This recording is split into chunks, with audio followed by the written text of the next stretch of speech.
All right, good afternoon, everybody. Our 12:45 for this afternoon is a hearing for the Bureau of Accounts.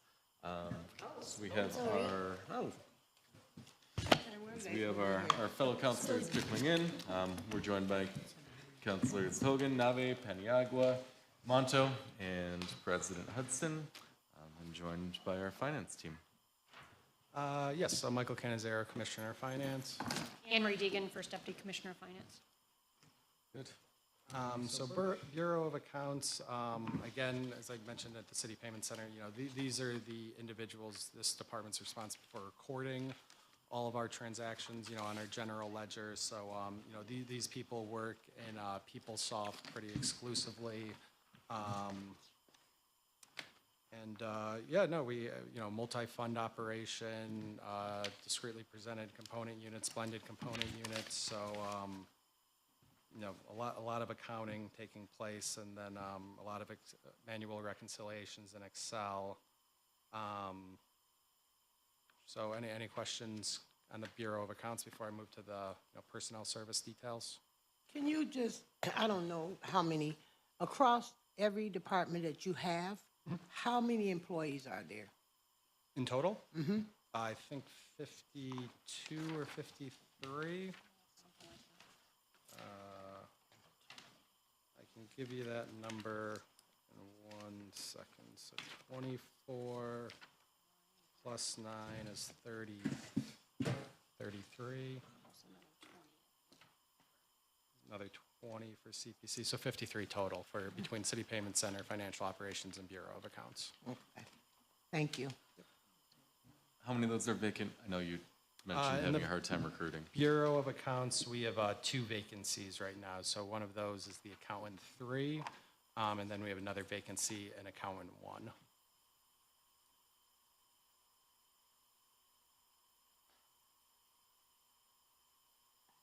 And the head count for Bureau of Accounts stayed the same. As far as those shifts, I think that's primarily just the changing grade. So, Director of Accounting changed to a new grade, Assistant Director of Accounting changed to a new grade, and Commissioner of Finance changed to a new grade. Commissioner, how many, outside of yourself, you're an accountant, correct? Yep. Yeah, how many accountants do you have here? Like a CPA? Yes. I'm the only CPA for You're this. the only CPA? Now, previously, you were a CPA. Was Brad a CPA too? Brad was a CPA, yep. Do you think you needed another CPA in your operation? That certainly would help. Because obviously you're one of the key departments in the city because you actually take in money. Yeah, I think the challenge historically has been, 2. It's the residency requirement and then our salaries as well. And even after the compensation study, to get someone that's got, 5-10 years of public accounting experience, they're... So that would be a definite, getting somebody 5 or 10 years is probably what you would look for if we were Yeah, ideally, I know I have a buddy who lives in Eastwood that I was trying to recruit for our Director of FinOps role. He's, public accounting. He's an accounting manager at, a local company in Franklin Square, and offered him the salary, and he's like, I'm not taking a $20,000 pay cut to come work for the city. Right, exactly.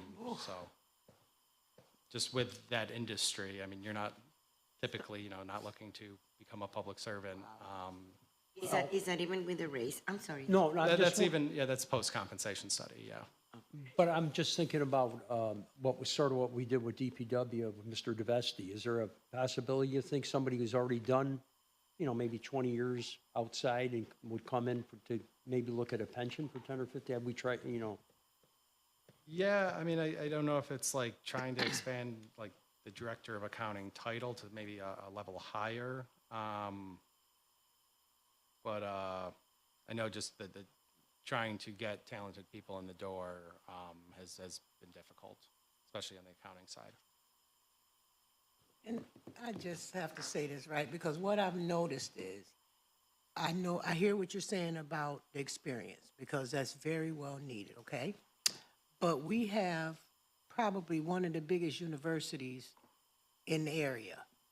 And I'm finding that with all these departments, we have an opportunity here that we could reach out to some of those kids. I'm not saying take them and throw them in the top tier of, your department, but we can actually groom them to be here for the next 20, 30 years and move them up. If they went to school for CPA or be a CPA, they have some knowledge of it.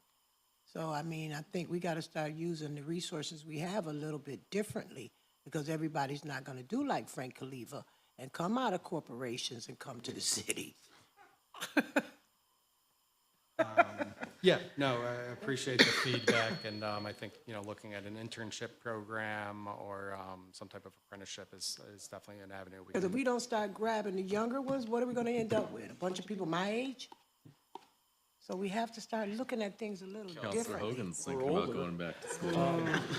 No, I think, but I think, and that's, I like what the president says, but I think we have to be cognizant that the person who would actually be training that person would be you, and that would take you away from your duties. So, if we did have somebody who was out there, I don't know how aggressive we are in really trying to recruit people. Maybe Frank can address that. I mean, it seems like there's certain departments that lack some of the professional expertise that we need, only because of the positions remain vacant and they don't have, like a CPA.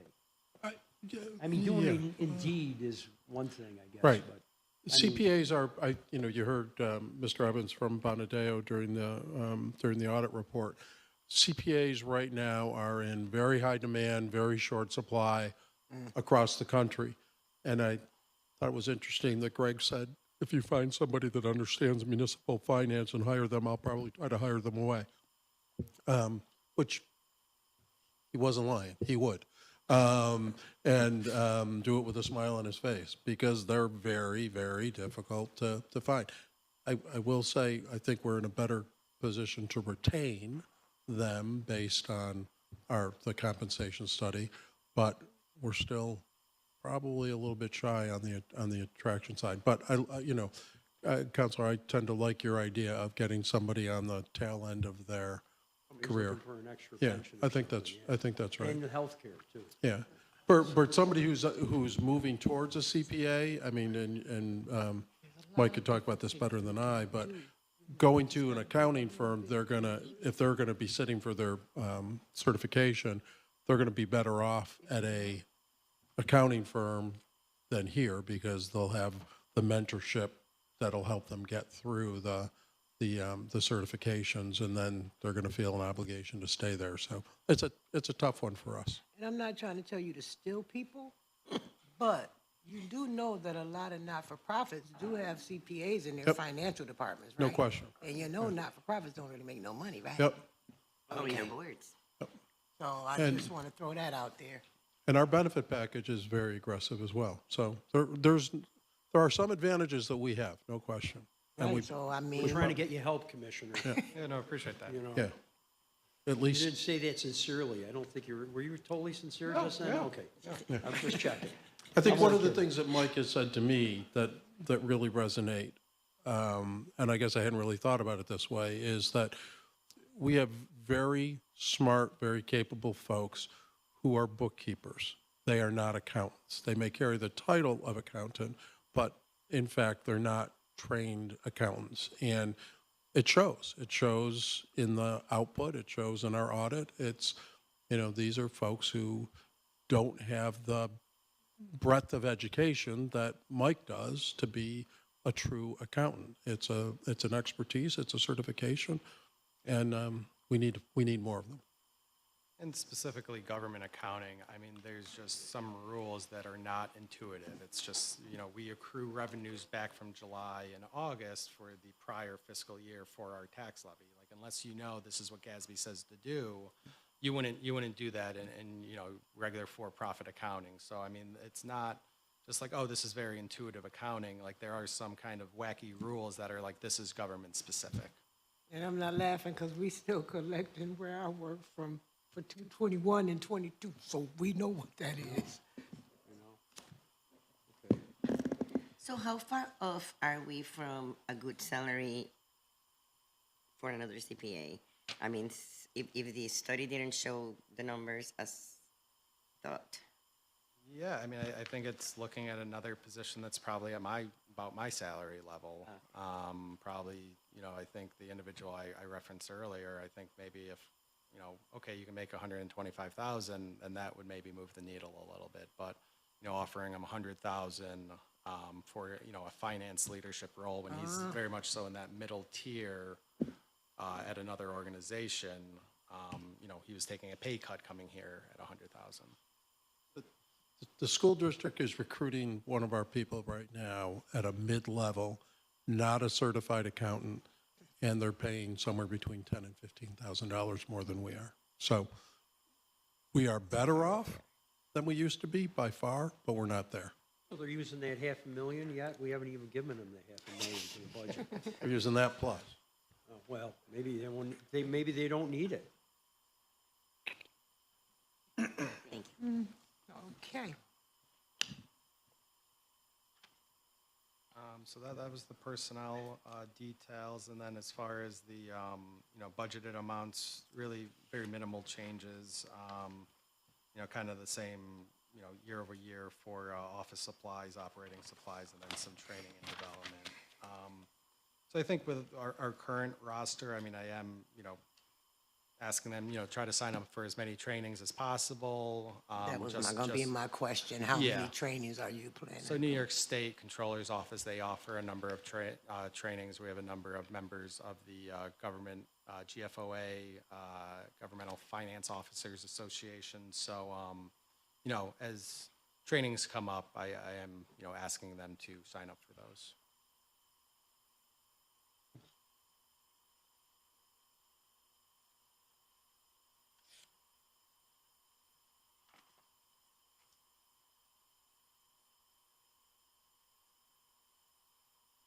Yeah, how we get back there? Oh, There you go. okay. I was gonna take you back to parking tickets. President Hudson's back on the parking tickets. We're good. Contracted service-related parts. Could you expand on that? Are you in FinOps or the Bureau of? Contract and other expenses. And that goes back to parking violations or what? I want contracted service-related parts. What page are you on? Are you on page 108? Page Marty. Which way? That's the wrong one. 114. Ooh, yeah, Marty. You're too far. Yeah, Oh, yeah. About the contracts, you know. that's the next meeting. Oh, okay. Want to go to the next meeting? Okay. But that specific GL, excuse me, that would be for SURA employees. Oh, okay. All right. Thank you. Bureau of Accounts. Anybody else? Anything? All right. Motion to adjourn. Thank you. Anybody second? Second. All right. Thank you very much. We will see everybody back here. 1:30? Thank you. Yep, Great. 1:30. Thank you. Sandwich.